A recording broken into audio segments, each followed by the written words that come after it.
We are back with part 2. Stepping out, I had to change some clothes. The day ended and we had some meetings started. But my name is Daniel, and my intention is to help you pass your HLLQP. We are working on ethics, and we're going to jump right back into the human rights code. And let's jump right in. Here we are. Human rights code means you cannot discriminate. That's what it means. But we're in a position where you can discriminate when it comes to insurance. You are permitted to discriminate, which means they can ask you about what country you're from. They can ask you about basic things like that.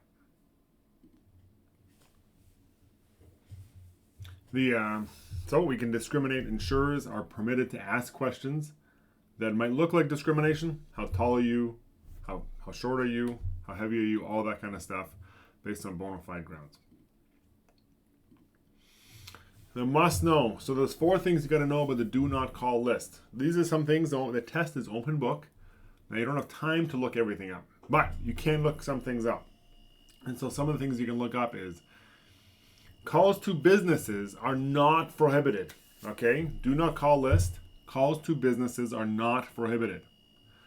The rules apply to life agents who call clients and prospective clients, which means if your current client is on a do not call list, they are a do not call.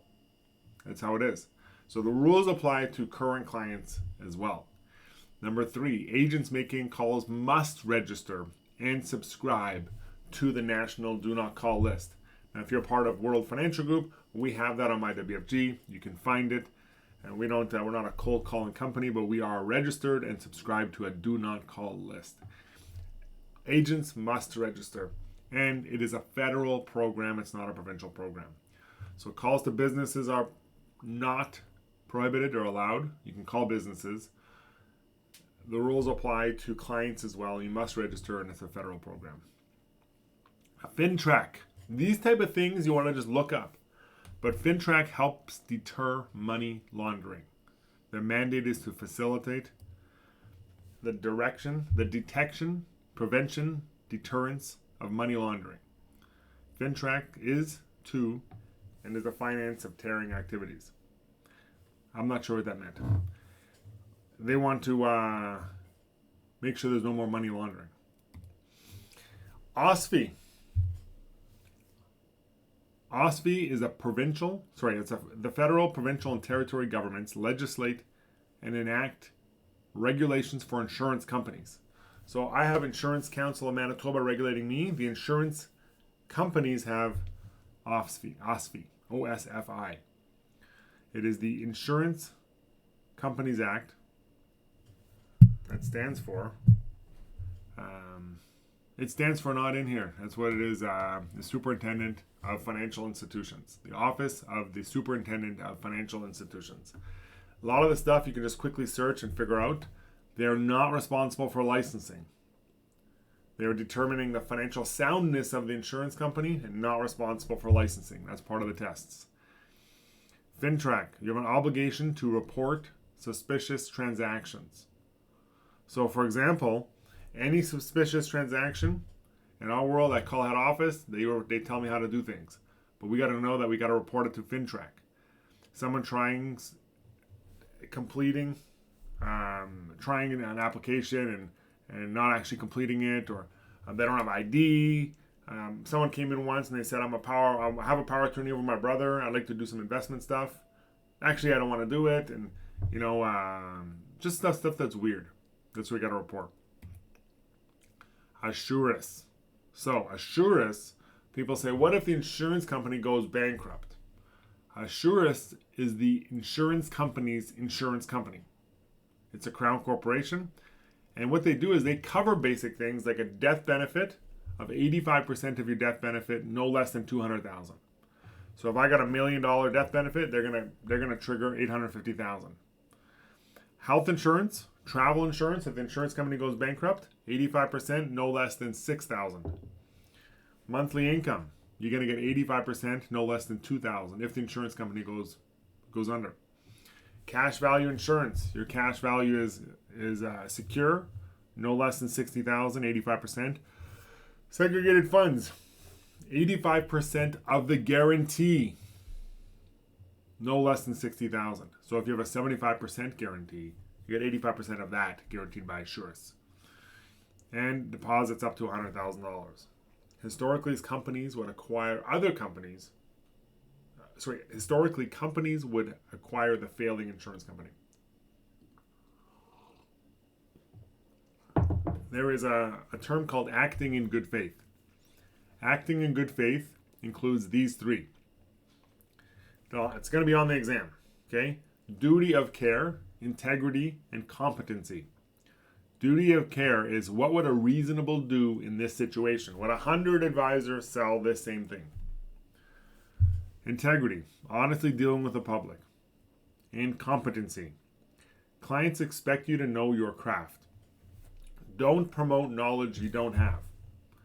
What this means is, don't tell people you're a retirement planner if you're just doing term insurance only. And don't tell people you are, you have this expertise out there that you're a tax expert, but maybe you're not a tax expert, right? So be careful how you promote yourself. Conflicts of interest. The interest of the client must be placed ahead of those of the insurance agent.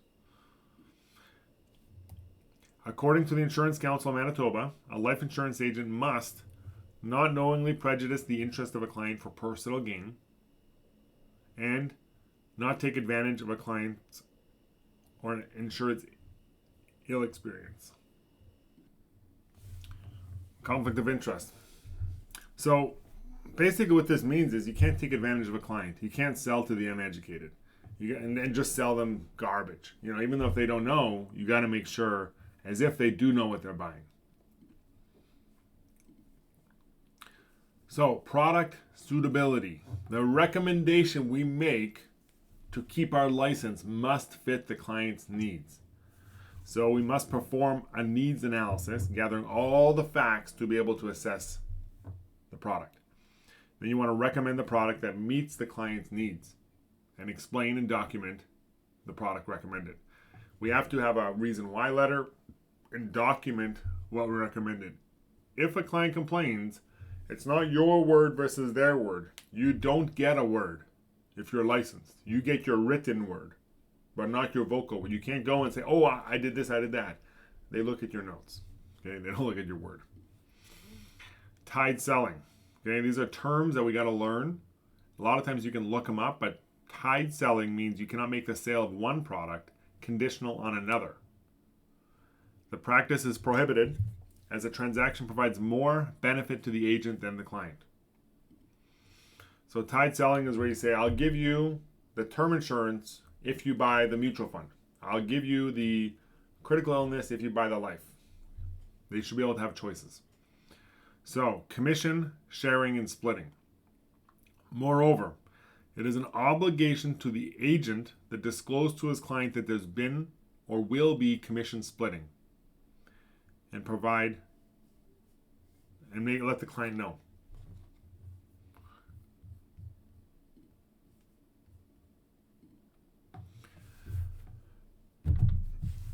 The agent should ensure that the person is appropriately licensed when necessary in order to receive the split. What this means is, let's say I have someone in Alberta and I'm not licensed. And someone who's licensed goes right to deal. They cannot split with me if I'm not licensed. The writing agent is to ensure the split agent is appropriately licensed. No off-book splitting. It is against the licensing rules. Off-book splitting is where funds are paid to the agent and are not documented on the application. So no off-book splitting. Referral fees. Referral arrangements consist of a fee paid for each lead or prospect, regardless of whether a sale is made. So basically it's when you're buying a list or buying 100 leads. These payments cannot be contingent on a sale and cannot be a percentage of the commission earned unless the payment is being made to another licensed individual. Licensees must be satisfied that the person whom they are paying the referral fee to not get engaged in any services with a client. What a referral fee is it's not like I get an unlicensed guy who goes and sells a product and then I just show up and make the sale. Unlicensed people can't talk about product, especially if they intend on getting licensed. Once satisfied, the third party did not act as an insurance agent. A written disclosure must be provided to the client stating that the referral is being compensated. So we want to disclose what's going on with the money. How to get terminated. All right? How to get terminated. Words that mean you're going to get fired. Rebating. Rebating is you include the client on the basis of sharing premium. Is illegal. If I tell someone, if you buy from me, I'll pay you some of my commission. This is anti-competition. What rebating is let's say I got a client he wants to spend, $1,000 a month. And he goes to another guy who's got the same product as me, and I goes to me, and the other guy says, if you buy from me, since it's the same product, why don't I share some of my commission with you and I'll give you the first 6 months premium or whatever they're going to give back. No rebating allowed. WFG will terminate you if they find this out. Forgery. Signing clients' documents is criminal. Okay? You could face jail time, so don't do that. Trafficking insurance. Inducing a client to sell or assign an insurance policy to someone else. It's also called a viatical settlement. Buying an insurance policy from someone else is illegal in Canada. Fronting. Fronting is allowing another person to solicit business and submit it to an insurer under another insurance agent, especially if the writing agent has not seen or does not know the client at all. This is a tricky one because in training, what happens is I might meet somebody and make a sale.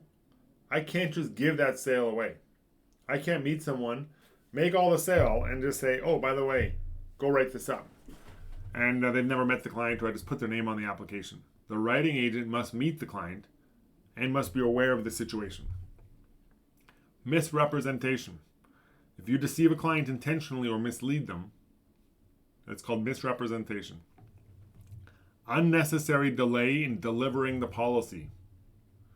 The policy is not enforced until it's delivered and accepted. If you go on holidays, you must have someone to replace you to deliver the policy. Check your email all the time. Nowadays with electronic delivery, that should not be an issue. And commingling of funds. Twice in my career, I've seen this. You have a check in your name that must be written in the insurer's name. I didn't see that, but I've seen people come to me and they say, my good friend wants to invest $1,000. They gave me the $1,000. Now I want to invest it. I said, no. Go give that back to them. So you can't have a client's cash in your pocket or a client's check in your name. Holding out. Holding out means the public's perception of you is inaccurate. If you say something like, I'm a financial coach, I'm a money expert, I'm a wealth architect, I'm a financial planner, and you're not, you must say, I'm an insurance agent. Sometimes if you're duly licensed, you can say I'm a financial professional or I'm a mutual fund representative. But when it comes to actual documentation on your social media, you want to tell people what you are and what you're doing, right? So they're clear on what's available and what the end outcome is going to be. Replacement of insurance. So there's two terms that we get mixed up. Churning and twisting. Churning is internal replacement. Drop your old policy and buy mine. You churn butter inside a container. So if someone buys an Equitable policy and I bump into them and I say, oh, it's been 3 months, cancel that and buy mine.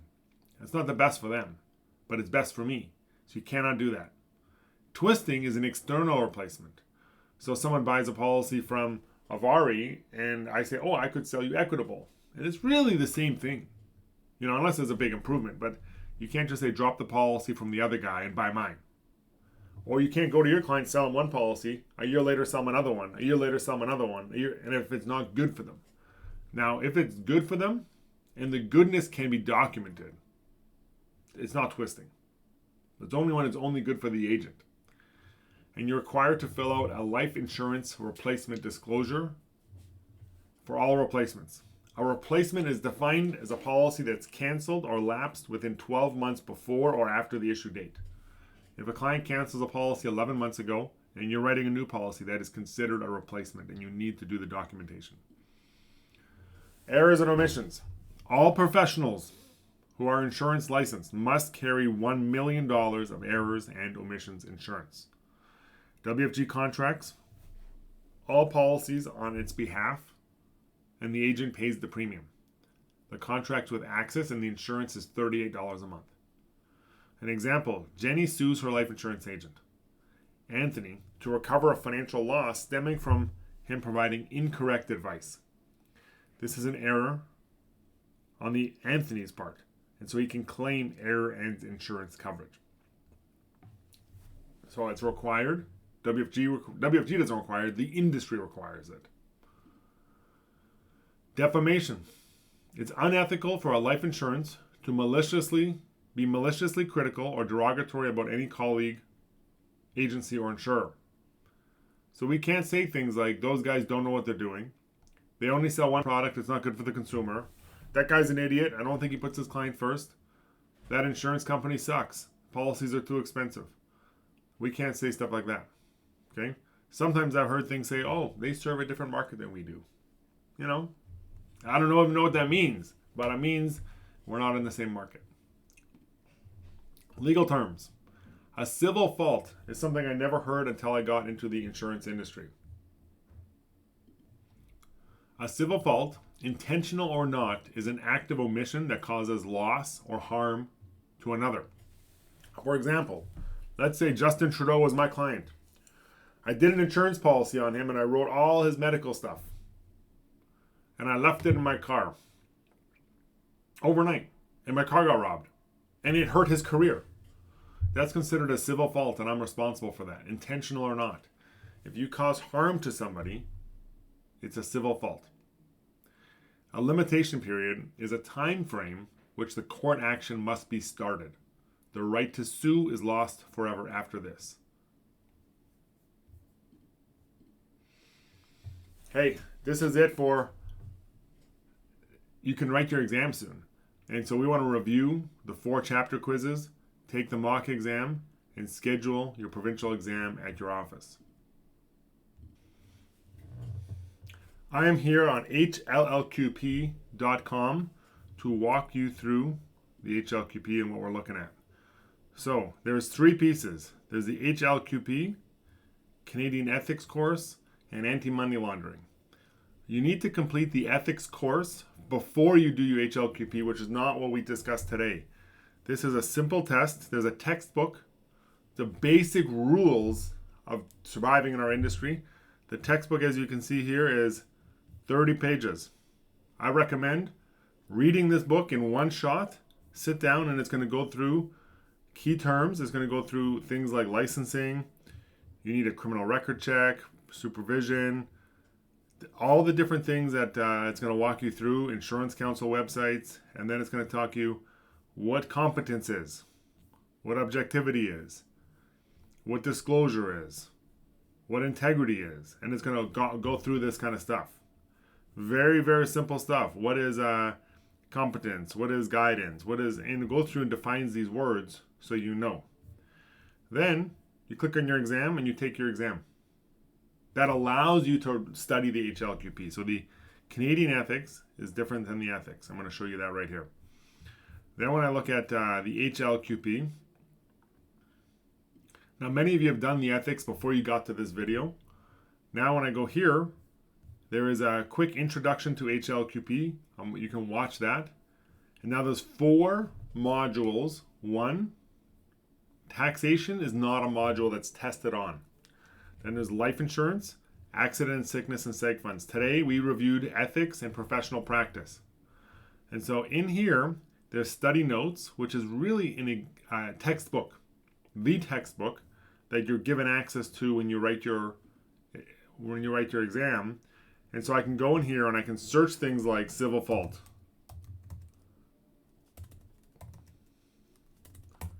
like CIV, civil fault. Maybe I can't search it. I got to click search. If I search things like whatever I want to search, I can search in here. PIPEDA. If it's in here, search. Now I can look at here and I can search what is PIPEDA. And I can find the answers in here of what I'm looking for.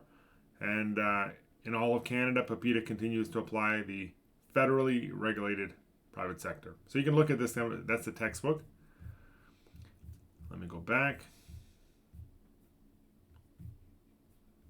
If I can. So here we are. Back here, that's the study note.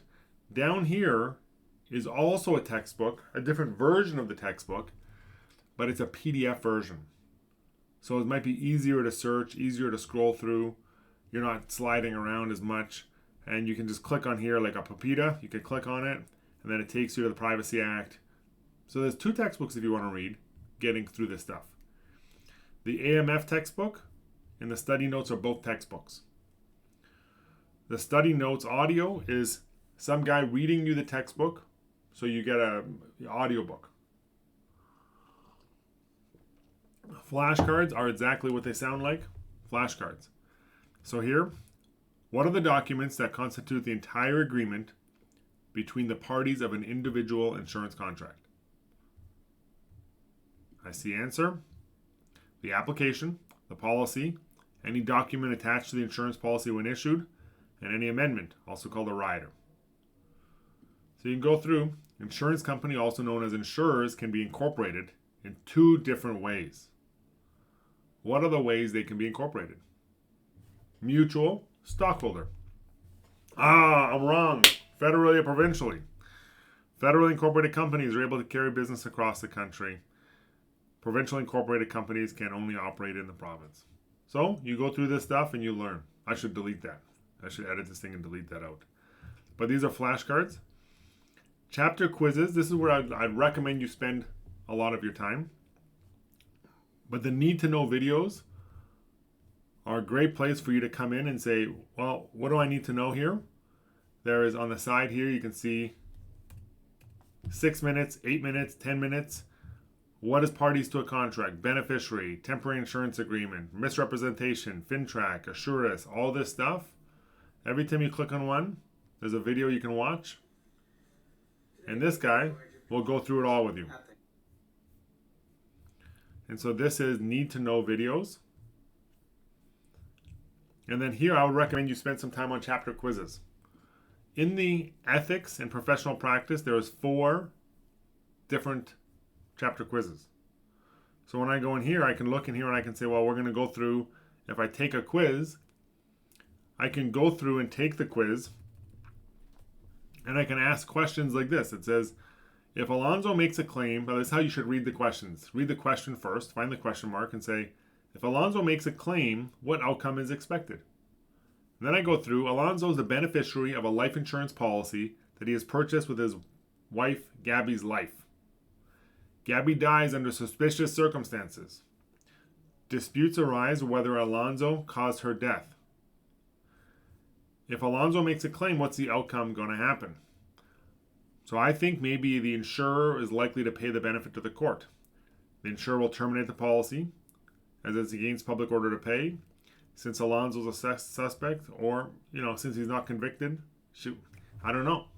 So you read through it, you answer. Which of the following statements about insurance claims to be true? Now I'm going to guess on these just to show you, because we don't want to read these, but you want to go through these. Maybe in another video we can go through these together and practice exams together. But when you go through the chapter quizzes, one of the best things about the chapter quizzes is after the quiz, I can click on question 1, and now it gives me all the answers. The insurer actually doesn't deal with it. They pay the benefit to the court, and the court deals with guilt or innocence. And it releases the insurer from any liability of making a mistake. And I can go through and look at all my questions I did. I got 40% by guessing. I knew one answer. But that is chapter quizzes.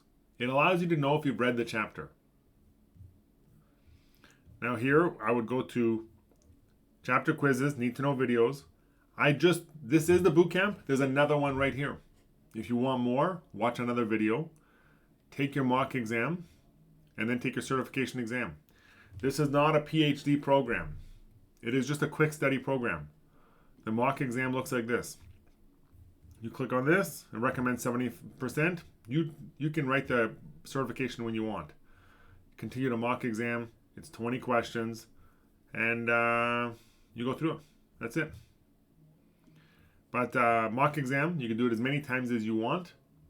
And then the certification exam. Certification exam must be written at the office. You must bring your camera in and record yourself. If you don't have one, you can talk to me and get that stuff set up. But it must be written at the office unless you live far away. I'm not sure the exact number. 75 kilometers sounds right, but we got to check the paperwork. This is how it is. You go through this after today's video, and you go through some chapter quizzes. Maybe each chapter quiz takes 30 minutes. So there's 4 chapters. There's about 2 hours there. You watch need to know videos for 2 hours. Another boot camp here, an hour, 2 hours. It's at 8 hours. You mastered this. A+. Okay? And try it. Sometimes you don't know if you're going to make it. Try it anyways. Then when you're done that, you can say, well, I'm done that one. You learn how you study. Then you just go over to here to life insurance. Download the textbook. Go to this video. Watch it all up. And then go through study notes, flashcards. They have a math hub for insurance. This one is unique. So if I click on the math hub, what's capital gains tax? Capital gains exemption. All this kind of stuff you can see. You want to be a math hub expert?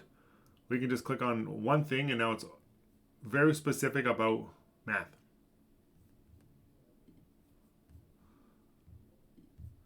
If I go to, one second, there's an error. If I go to unpaid premium,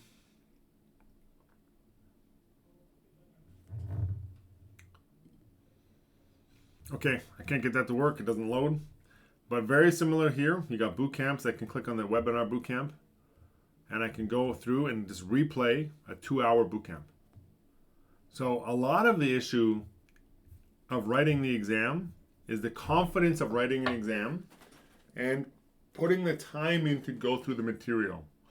One of the secrets is that it's open book and you can study the material before you go in. It's not a multiple guess. There's no replacement for knowing the material. So if you know the material, you pass the exam. If you know the material, you pass the exam. One of the mistakes I also see is perfection is just procrastination. You say, oh, I want to be perfect. I want to get a great mark. You want to get certified. That's what you want to do. And you want to get a 60% is an A+ with honors. They issue the license. 59 is a fail. That's the issue. And you get three cracks at the certification exam. So we want to do ethics, life insurance, accident and sickness, and then segregated funds. You can do them in any order you want. And the textbooks are here. I don't recommend you go through the textbook chapter by chapter by chapter reading every word. I recommend you get the quiz, and then you look up the textbook and you kind of go back and forth, questions and answer, and spend time listening to this audio. And right here, there's a quick fact sheet, stuff you might have to memorize. Yeah, I understand you got to memorize stuff. That's how our industry works. And when you're past all 4 of these, then you got to go through what's called the anti-money laundering. Anti-money laundering looks like this. When you pass all 4 and you're excited and you want to write your provincial exam, you got to go to anti-money laundering. And you have to open this textbook. And it is it's not a forever test. It's 57 pages. You know, you can read that in a single day. And you got to learn some of these words. Things like Fintrac. What does that mean? Things like Osfi, PAPITA, PCML, TFA. And then you want to read all this stuff, and go take your exam. It should be a single shot. Sit down, however long it takes you to read 60 pages, write your exam. And get this stuff over with. This is, we want to help you get this stuff going. But this concludes the boot camp on ethics, and a little bit about the HLQP website. But if you need help studying, and you're already studying and you don't know where to go and you're frustrated, being frustrated is the right emotion because it means you're learning. You're open to learning. If you're comfortable sitting on your couch dozing off, it means you're too comfortable. You're not frustrated enough. But a little bit of frustration is good. But reach out to the people that are working with you and have them help you get through this stuff. And don't be afraid to write your exams. And don't be afraid to move fast. Fast is good. Thank you very much. My name is Daniel Fehr-Krahn. Thank you for your time.